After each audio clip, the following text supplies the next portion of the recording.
Welcome to the Betchworth and Buckland Nature Trail, a community-led project created and cared for by the 4Bs Nature Conservation Group.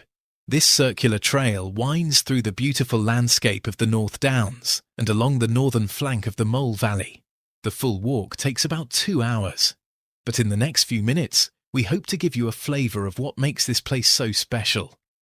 You can begin the trail at many points, but today we start at St Michael's Church in Betchworth. Leaving the car park, we turn onto Church Street and past the village orchard before crossing Goulburn Green, where a strip of wildflowers now grows along the wall, one small example of how local residents are helping nature to flourish. From here we follow the path along the edge of the common field near North Downs School. In 2025, a wide strip of wildflowers and winter birdseed was sown here. In summer, chamomile and other flowers attract butterflies and bees. In winter, seed heads feed flocks of chaffinches. Skylarks nest in the field, their distinctive song often drifting down from above. We cross Old Road and take the narrow path beside the post office and cafe. A thick hawthorn hedge borders the way, while to the west, young trees are establishing what will become new woodland for future generations. Carefully, we cross the A25 and walk across sheep-grazed fields before crossing the railway bridge and heading towards the chalk hills of the North Downs. As we enter the woodland, the atmosphere changes. Beech, ash, oak, field maple, hazel and yew form a mixed woodland rich in life. Ivy carpets the ground.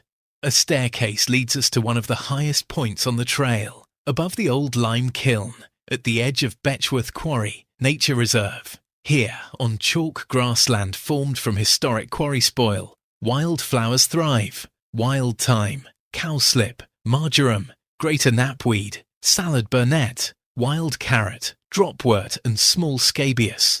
In summer you may find bee orchids, pyramidal orchids and common spotted orchids.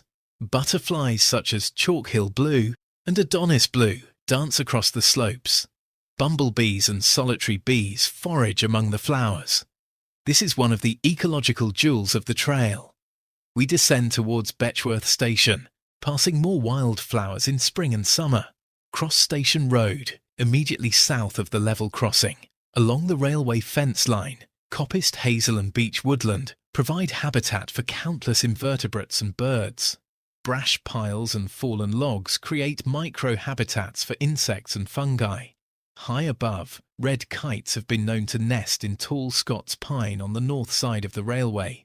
Beyond the railway path, we cross fields and follow a tree-lined lane past a magnificent oak tree, estimated to be around 280 years old, a living witness to centuries of change.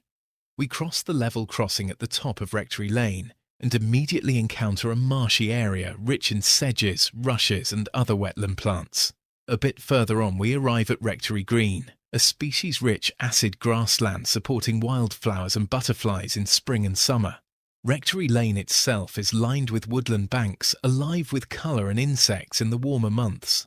On Buckland Village Green, we pause beside the large pond, a favourite place for frogs and newts in March, and reminder of how vital water is for wildlife.